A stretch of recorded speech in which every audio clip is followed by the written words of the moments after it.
السلام علیکم ورحمۃ اللہ۔ شہید سیالوی آپ سے مخاطب ہوں۔ یہ اسرائیل کے شہر تل ابیب کا منظر ہے، اور یہ بچہ یہودی ہے جہاں اسلحہ چلانے کی ٹریننگ پر ہر سکول میں لازم قرار دی گئی ہے، اور اس کے ساتھ ہی یہ بچے کے لیے ٹریننگ لینا لازم اس لیے ہے کہ اسے بتایا جاتا ہے کہ تم نے بیت المقدس، مسجد الاقصی مسلمانوں سے صحیح اور حقیقی معنوں میں چھڑوانی ہے۔ اور ہمارے ہاں گھروں سے اسلحہ ہٹا کر دہشت گردی قرار دے دیا گیا، ہماری نسلوں کو برباد کرنے کے لیے ان کے ہاتھوں میں موبائل پکڑا دیا گیا، ان کی بیٹیوں کو نیم برہنہ حالت میں ٹک ٹاک پہ نچوایا گیا، اور بچوں کو کہا کہ جہاد کرنا ہے تو پب جی کھیلو۔ پھر یہ بات یاد رکھیں کہ ٹک ٹاک کے استعمال سے ہاں مثبت استعمال ہوتا ہے، لیکن اس کے استعمال سے بچہ مجاہد نہیں پیدا ہوتا۔ لہٰذا اپنی اولادوں کو اپنے اسلاف کے نقش قدم پر چلائیں، اور اسی میں امت کی بھلائی ہے۔ انہیں بتائیں نور الدین زنگی کون تھے، صلاح الدین ایوبی کون تھے، طارق بن زیاد کون تھے، محمد بن قاسم کون تھے، ٹیپو سلطان کون تھے، محمود غزنوی کون تھے۔ 17واں حملہ کیا سومناتھ کے بت پہ، اور دنیا کے سارے سونے ہیرے جواہرات بر صغیر کے اٹھا کے ہندو پنڈت قدموں میں رکھ گیا اور کہا کہ یہ لے لو، تم لوگ بھوکے منگتے ہو، تم لوگوں کے پاس کھانے کو کچھ نہیں ہے، تم لوگوں کے پاس پہننے کو کچھ نہیں ہے، فائنینشلی تم لوگ ویک ہو، یہ لو اور اس بت کو بخش دو۔ تو محمود غزنوی نے کہا کہ اگر میں آج سونے ہیرے جواہرات تسلیم کر لیتا ہوں اور اس بت کو بخش لیتا ہوں تو آنے والی نسلیں مجھے محمود بت فروش کے نام سے جانیں گی، بت چکن کے نام سے نہیں جانیں گی، اور میں چاہتا ہوں کہ آنے والی نسلیں مجھے محمود بت چکن کے نام سے جانیں۔ افسوس ہمارے بچوں کو سکھایا جا رہا ہے کہ اسلام امن کا درس دیتا ہے، اسلام امن کا پیام امن کے حالات میں دیتا ہے۔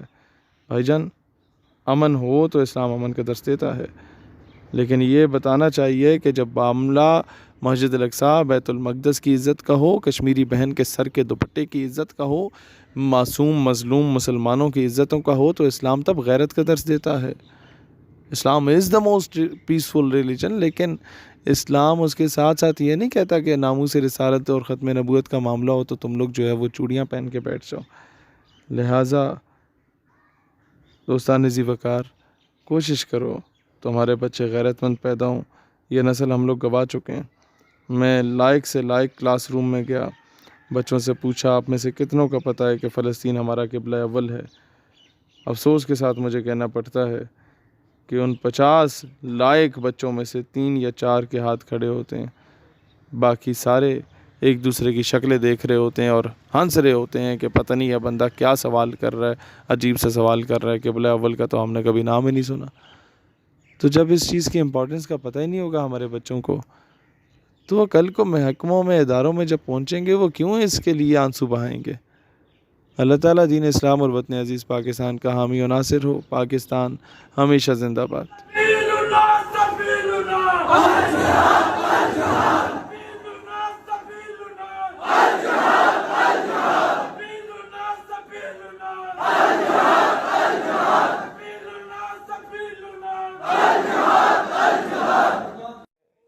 لکھ رہا ہوں میرے الفاظ، پاکستان اور ایران کو لڑوانے کی کوشش کی جائے گی، پھر پاکستان سعودیہ کو لڑوانے کی کوشش کی جائے گی، پھر پاکستان اور افغانستان کو لڑوانے کی پوری حد الوسع کوشش کی گئی۔ آپ کے میڈیا پہ بیٹھ کے آپ مسلم ممالک کے خلاف بکواس کر لیں، لوگ کہیں گے بلے بلے بلے پاکستان کی سالمیت کی بات ہو رہی ہے۔ ذرا سا انڈیا، امریکہ اور اسرائیل کے خلاف بات کریں نا تو کہیں گے ہیٹ سپیچ پھیلا رہے ہیں یا آپ نفرت پھیلا رہے ہیں۔ یہ اس طریقے کے یہودیوں کی اولادیں بیٹھی ہوئی ہیں جو ہمیں آ کے روک رہی ہوتی ہیں۔ یہ جو گورے چلے گئے نا، یہ اپنے غلام ان کالوں کو چھوڑ گئے ہمارے اوپر۔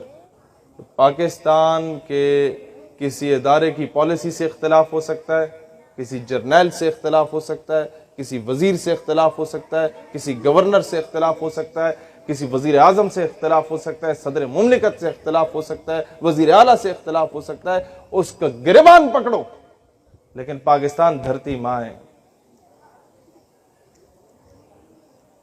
پاکستان تو ہم سب کا ہے، اس کے لیے تو ہم سب کے باپ دادا نے قربانیاں دی، اس کے لیے تو آپ سب میں سے کسی نہ کسی کا چاچا ماما تایا فوج کا سپاہی ہوگا جو بیچارہ بارڈر پہ بیٹھا ہوا ہے نا؟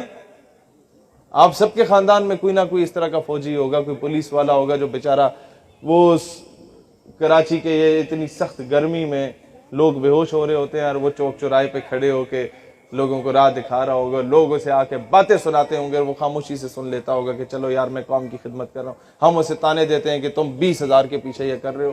بندہ پوچھے کہ الو کے پٹھو 20,000 کے پیچھے کون سے یاسین پہ جاتا ہے. لہٰذا جو جوان ہیں انہیں سینوں سے لگاؤ. کسی جرنیل کی پالیسی سے اختلاف ہے, نام لے کے بولو, پورے ادارے کو رگڑانا لگاؤ. کیونکہ اس سے یہی ہوتا ہے کہ جو وہ بیچارہ شہادتیں دے کے آ رہا ہوتا ہے اس کے زخموں پہ نمک چھڑکتا ہے. جرنیل کو کوئی فرق نہیں پڑتا, کوئی فرق نہیں پڑتا. اس نے وہی ریٹائرمنٹ کے باہر دفع ہو جانا ہے مشرف کی صورت میں, وہاں جا کے آرام سے زندگی گزارے گا. اس نے جو کیا, میں چیزوں میں نہیں جاؤں گا, پھر یہ فرشتے ناراض ہوتے ہیں. لیکن میں صرف اتنا بات کہنا چاہوں گا کہ پاکستان سے اگر مجھے محبت ہے تو اس وجہ سے نہیں ہے کہ یہ خطہ زمین ہے جہاں میں پلا بڑا, جہاں میں پیدا ہو گیا. نہیں, مجھے اس سے محبت ہے تو اس وجہ سے ہے کہ یہ وہ واحد ریاست ہے ریاست مدینہ کے بعد جو اسلام کے نام پہ حاصل کی گئی. لہٰذا ہم اختلاف حکومت سے ہوگا, حکومت کا گریبان پکڑیں گے اور اس کو اٹھا کے باہر پھینکیں گے, اور اپنے بچوں کی تربیت کر کے ان کو سیاست میں لائیں, اپنے بچوں کی تربیت کر کے انہیں بیوروکریٹ بنائیں, اپنے بچوں کی تربیت کر کے انہیں آرمی آفیسر بنائیں, انہیں انجینئر ڈاکٹر بنائیں, انہیں اچھا عالم بنائیں, انہیں مین سٹریم میں لائیں. آپ مجھے بتائیں, بالفرض خدا نہ خواستہ 2-3 حصے ہو گیا ملک, تو انگریزوں کے کتے نہلانے والے تو ہر صوبے پہ قابض بیٹھے ہوئے. پھر کیا کریں گے؟ ضلعوں کو الگ کریں گے. میری بات سمجھ آ رہی ہے آپ لوگوں کو؟ یہ نواب وڈیرے تو وہی بیٹھے ہوئے ہیں. انہوں نے تو آپ کو بلوچستان میں بھی محروم رکھا, انہوں نے آپ کو پنجاب میں بھی محروم رکھا. پنجاب آپ کو کیا لاہور نظر آتا ہے صرف؟ ساؤتھ پنجاب چلیں کسی دن میرے ساتھ, آپ بلوچستان کے ظلم بھول جائیں گے. وہاں کے جو جابر اور ظالم نواب وڈیرے اپنے عوام کے ساتھ وہ سلوک کرتے ہیں. انٹیریئر سندھ چلیں کبھی میرے ساتھ, وہاں کے جو یہ ظالم نواب وڈیرے حال کرتے ہیں نا وہاں کی معصوم عورتوں کے ساتھ, بیچاریوں کے ساتھ, جو بھٹوں پہ کام کرتی ہیں, جو بیچاری وہاں وہ لوگوں کی گندموں کو کاٹنے کے لیے کام کر رہی ہوتی ہیں. آپ بھول جائیں گے کہ بلوچستان میں کیا ہو رہا ہے. ہر جگہ کی ایک اپنی طویل داستان ہے. لیکن مسئلہ صرف یہ ایک بات یاد رکھنا, کبھی بھی کوئی نواب وڈیرا آپ کو اپنا کمی نہیں بنائے گا جب تک آپ خود اس کے گٹوں میں نہیں بیٹھیں گے میں نے دانے دے دو, مجھے دانے دے دو جی, میری روزی روٹی لگ جائے. اپنی حق حلال کی 2 وقت کی روٹی کمائیں, نواب وڈیرے کی غلامی کو لات ماریں. ٹھیک ہے تھوڑی مشکل ہوگی, لیکن یہ ہے کہ کم از کم تمہاری بیٹیوں کی عزت بچی رہے گی. آج ڈاکٹر عافیہ کی والدہ نے ہمیں صرف ایک بات کی تھی کہ بیٹا مستقبل میں کسی مقام پہ پہنچے نا تو قرضہ نہیں لینا کبھی. تو مجھے فوراً سمجھ آ گئی کہ اگر میں کسی کو قرضہ دیتا ہوں تو میں ایکسپیکٹ کرتا ہوں کہ میرے بوٹ بھی پالش کرو, میری گاڑی پہ بھی کپڑا مارو, میں تمہیں لات ماروں, تمہاری جرت نہیں ہونی چاہیے بات کرنے کی. اسی طریقے سے جب امریکہ آپ کو قرضہ دیتا ہے تو وہ ریمنڈ ڈیوس کی صورت میں آپ کے بچوں کا بھی قتل کرتا ہے اور باعزت بری ہو جاتا ہے. وہ کرنل جوزف کی صورت میں آپ کے بچوں کو اپنی گاڑی کے نیچے کچل دیتا ہے اور باعزت باہر دفع ہو جاتا ہے. اور وہ عافیہ صدیقی کی صورت میں آپ کی بیٹی کو اٹھا کے بھی چلا جاتا ہے اور آپ کی جرت نہیں ہوتی بات کرنے کی. قرضہ اتنی بڑی گندی چیز ہے.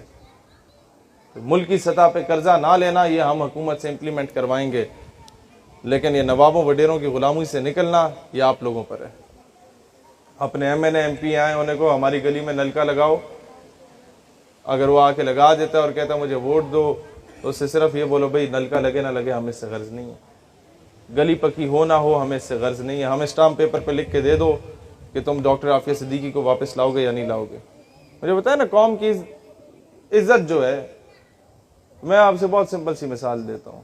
ہمیں آ کے الو کے پٹھے بتاتے ہیں کہ جی ہم نے عافیہ صدیقی باہر دے دی تو ہم نے پیسے بھی تو بڑے لیے, پاکستان ترقی بھی تو کیا, ہم نے بڑے میگا پروجیکٹس کیے. بندہ آپ سے بولے جی اپنی بیٹی مجھے دے دو, میں اس کے ساتھ ظلم زیادتی کروں اور تمہیں میں 2 کروڑ دے دوں, تمہارے پاس تو 2000 بھی نہ ہو, اور آپ 2 کروڑ کا بڑا بنگلہ لے لیں, گاڑی لے لیں, سارا کچھ کر لیں, ایشی کریں, کلبز بارز میں جائیں, تو کیا دنیا آپ کو عزت دار شہری کہے گی؟ وہ کہیں گے بغیرت ہے, بیٹی کی دلالی کر رہا ہے. تو آج مجھے بتائیں نا پاکستان اگر ترقی کر بھی لے امریکہ سے ٹکے لے کے تو لوگ تو ہمیں یہی کہیں گے کہ بغیرت ہو گئے ہو, بیٹی کی دلالی کر رہے ہو عافیہ صدیقی کو بیچ کے. افسوس کی بات یہ ہے کہ آپ کے کراچی سے اس کو اٹھایا گیا ڈاکٹر عافیہ صدیقی کو، لیکن دکھ اس بات کا ہے کہ کراچی نے وہ رسپانس نہیں دیا۔ رسپانس تو مجھے دکھ ہے کہ پاکستان نے پورے کوئی نہیں دیا۔ امت مسلمہ کا معاملہ ہے۔ ان کی والدہ کہتی ہیں، میں آخری بات کر کے اجازت چاہتا ہوں، بارش کا بھی وقت ہے۔ ان کی والدہ کہتی ہیں کہ عافیہ صدیقی کو رسول اللہ علیہ السلام کی زیارت نصیب ہوئی تو وہ رو پڑی کہ یا رسول اللہ کب تک میرا امتحان لیں گے، کب تک میرا امتحان ہوگا؟ انہوں نے کہا بچے تمہارا امتحان ہو گیا، تم تو پاس ہو۔ کہتے ہیں کیسے پاس ہوں، یہ تو مجھ پہ ظلم کر رہے ہیں، عدالتوں میں ننگا کر کے پیش کرتے ہیں اور کہتے ہیں کہ قرآن پاک کے اوپر چل کے آؤ امریکہ میں۔ کب تک امتحان ہوگا؟ کس کا امتحان ہو رہا ہے؟ اگر میرا امتحان میں پاس ہوں، رسول اللہ علیہ السلام نے فرمایا کہ امت کا امتحان ہے، یہ امت جاگے گی کہ نہیں جاگے گی؟ اگر یہ امت بیٹیوں پہ نہیں جاگتی نا تو پھر بھول جاؤ کہ کل ہمارے گھر میں بھی آ کے امریکہ دستک دے گا۔ یہ ذرا سے پڑوس میں 4-5 کلومیٹر کے فاصلے پہ ڈاکٹر عافیہ صدیقی کا گھر ہے، وہاں تک دستک دے سکتا ہے نا؟ ہم کچھ بھی نہیں، یہاں بھی دستک دے سکتا ہے۔ آؤ بیٹیاں پیش کرو، کیا کرو گے؟ بات وہیں پر آ کے ختم ہوگی۔ حمیت نام تھا جس کا، گئی تیمور کے گھر سے، بات وہیں پر آ کے ختم ہوگی کہ بیچ کے ہم کہیں گے مولانا صاحب دعا کر دیں قوم کی بیٹی واپس آ جائے۔ وزیر اعظم بھی دعا کر رہا ہوگا، میں بھی دعا کر رہا ہوں گا، بندہ کرسی ہے تمہاری، یہ جنازہ تو نہیں ہے، کچھ کر نہیں سکتے تو اتر کیوں نہیں جاتے؟ اللہ وطن کو جو میرے لوٹ رہے ہیں، یہ قوم کے غدار ہیں، مر کیوں نہیں جاتے؟ بندہ ان سے پوچھے کہ بھائی جان اگر آپ وزیر اعظم ہیں، یہ تو وہی بات ہوئی نا، بیچ کر تلواریں خرید لیے مسلح ہم نے، بیٹیاں لٹتی رہیں اور ہم دعا کرتے رہے اور کہتے رہے کہ جناب وہ اپنے آپ کو بہتر کر دو۔ یا جا کے ہمیں یہ جو دانیال بھائی بات بتا رہے نا، مرزا قادیانی کا سب سے بڑا ایم اینڈ آبجیکٹو آگے یہ تھا کہ جہاد کی روح کو ختم کر دو مسلمانوں کے اندر سے، انہیں بزدل اور بغیرت بنا دو تاکہ سلطنت برطانیہ کے خلاف نہ اٹھیں۔ 1857 کی جنگ آزادی کے بعد مرزا قادیانی کو لانچ کیا گیا تھا، اور اسی کے پیروکار جو قادیانی ہیں یا نہیں ہیں لیکن اس کے نظریے پہ چلنے والے، کیونکہ اس کا نظریہ امپوز کر دیا گیا ہر جگہ پہ۔ لوگ آ جا کے ہم اگر عافیہ صدیقی صاحبہ کی بات کریں نا کہ انہیں رہائی دلواؤ، لوگ کہتے ہیں تمہاری داڑھی پوری نہیں ہے، تم جو ہو باشرہ نہیں ہو، تم پہلے خود کو بہتر کرو، اپنا اخلاق بہتر کرو، پھر عافیہ صدیقی کی بات کرو۔